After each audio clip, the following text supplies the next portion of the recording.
अक्कलकोटमध्ये रविवारी मोठा राडा पाहायला मिळाला। एका संघटनेकडून संभाजी ब्रिगेडचे प्रदेशाध्यक्ष प्रवीण गायकवाड यांच्यावर शाई फेक करून त्यांच्या वाहनाची तोडफोड करण्यात आली।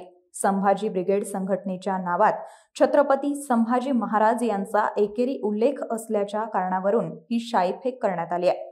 अक्कलकोटमध्ये रविवारी एका कार्यक्रमासाठी प्रवीण गायकवाड आले होते। त्यावेळी इंदापूर येथील शिवधर्म फाउंडेशनच्या कार्यकर्त्यांनी प्रवीण गायकवाड यांच्या तोंडाला काळं फासलं। या संपूर्ण घटनेचा सूत्रधार दीपक काटे असल्याचं समोर आलंय। सराईत गुंड असलेला दीपक काटे हा भाजपचा कार्यकर्ता असून शिवधर्म फाउंडेशनचा अध्यक्ष आहे।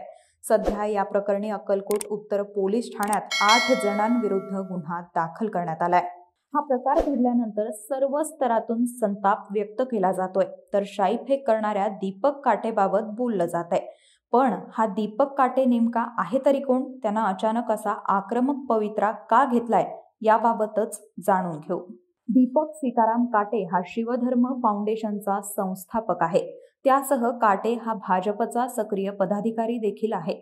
यापूर्वी शिवधर्म फाउंडेशनच्या माध्यमातून काटे यानं पुरंदर किल्ल्याच्या पायथ्याशी संभाजी बिडी विरोधात आंदोलन केलं होतं। 25 जून 2021 मध्ये खासदार उदयनराजे भोसले यांच्याबद्दल वक्तव्य केल्या प्रकरणात शिवधर्म फाउंडेशनच्या कार्यकर्त्यांनी इंदापूर तालुक्यातील लोणी देवकर पंचतारांकित औद्योगिक वसाहतीमधील उद्योजक अशोक जिंदाल यांना काळं फासलं होतं। दूध दराच्या प्रश्नी काटे यानं मंत्रालयाच्या बाहेरही आंदोलनं केली आहेत। काटेनं 2022 मध्ये बारामतीत भाजपात प्रवेश केला होता। त्यानंतर 26 मार्च 2023 ला इंदापूर तालुक्यात भाजपच्या 52 शाखेचं उद्घाटन तत्कालीन प्रदेशाध्यक्ष चंद्रशेखर बावनकुळे, माजी मंत्री हर्षवर्धन पाटील, आमदार गोपीचंद पडळकर यांच्या उपस्थितीत केलं होतं। परंतु गेल्या काही दिवसांपासून काटे हा संभाजी ब्रिगेड या नावाला विरोध करताना दिसतोय। संभाजी ब्रिगेड नावाच्या माध्यमातून छत्रपती संभाजी महाराज यांचा एकेरी उल्लेख होतोय असा आक्षेप असून ते बदलण्यात यावं अशी मागणी काटेची आहे। त्यासाठी काटे यानं अनेक आंदोलन उपोषण केली आहेत। खासदार उदयनराजे भोसले यांचीही भेट काटे यानं घेतली होती। दीपक काटे हा सराईत गुन्हेगार आहे। तो येरवड्यातही राहून आलाय। शेतीच्या बांधाच्या वादावरून काटे यानं सख्या चुलत भावाचा खून केलाय। त्या गुन्ह्यात दीपक काटे हा 7 वर्ष येरवडा कारागृहात होता। कारागृहातून बाहेर आल्यापासून तो सध्या इंदापूर शहरात भाड्याच्या खोलीत राहतोय।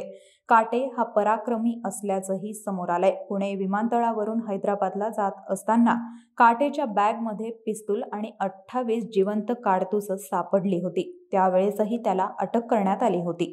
दीपक काटे हा बावनकुळेंचा निकटवर्तीय असल्याचं बोललं जात आहे। पण बावनकुळे यांनी काटेच्या कृत्यावर तीव्र नाराजी व्यक्त करत त्याचा माझ्याशी किंवा पक्षाशी कोणताही संबंध नाही असं म्हटलंय।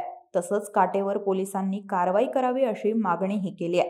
प्रवीण गायकवाड यांच्या हल्ल्याचा भारतीय जनता पार्टीचा काही संबंध नाही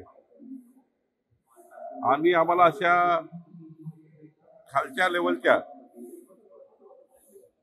कृत्य करणे हे भाजपच्या रक्तात नाही। परंतु दीपक काटे यांनी प्रवीण गायकवाड यांच्याबद्दल त्यांना त्या ठिकाणी शाई फेकणे किंवा वंगण फेकणे वगैरे जे काही घटना केली आहे ही चुकीची आहे। दीपक काटेने केलेलं कृत्य चुकीचं आहे। त्याच्यावर पोलिसांनी कारवाई केली पाहिजे आणि आमचा वगैरे फार संबंध नसतो। भारतीय जनता पार्टीचा कार्यकर्ता आहे। बुके द्यायला आला तर फोटो काढले, पण प्रवीण गायकवाडच्या केसबद्दल मी जे काही प्रकरण झालं त्याबद्दल खरं तर दीपक काटेवर कारवाई झाली पाहिजे आणि यावर प्रवीण गायकवाडच्या केसचा भारतीय जनता पार्टीचा कुठलाही संबंध नाही आणि आरोपी कुठलाही असो, कोणत्याही पक्षाचा असो, आरोपी कुठल्याही पक्षाचा असो तो आरोपी आहे। दीपक काटेंनी प्रवीण गायकवाड सोबत असं वर्तन करायला नको होतं आणि हे भारतीय जनता पार्टीला मान्य नाही। दीपक काटेच्या कृत्यावरून विरोधकांकडून भाजपला टार्गेट केलं जात आहे, पण भाजपनं या प्रकरणाशी काहीही संबंध नसल्याचं सांगत हात झटकलेत। त्यामुळे येत्या काळात पक्षात असलेल्या अशा गुंडांवर भाजप काय भूमिका घेणार आहे हे पाहणं महत्त्वाचं असणार आहे। तूर्तास इतकंच। अशाच राजकीय घडामोडी जाणून घेण्यासाठी माय महानगर लाईव्हला सबस्क्राईब करा आणि बेल आयकॉन प्रेस करायला विसरू नका.